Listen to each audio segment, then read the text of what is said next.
ক্লান্তি আজ মুখে জর্জরিত করিব পুরানাই জর্জরিত করছে অপমান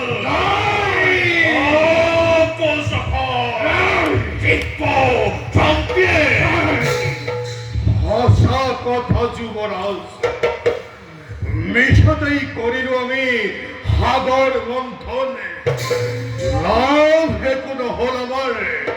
সমুদ্র চাচ হকন সম্পদে আত্মহাত করে দেবতাই ও দেবতাই প্রবঞ্চনা করিলে আমার ইতপ্ন দেবতারে পতাননারে ও শেষ প্রতুত্ত হবে দেবই লাগি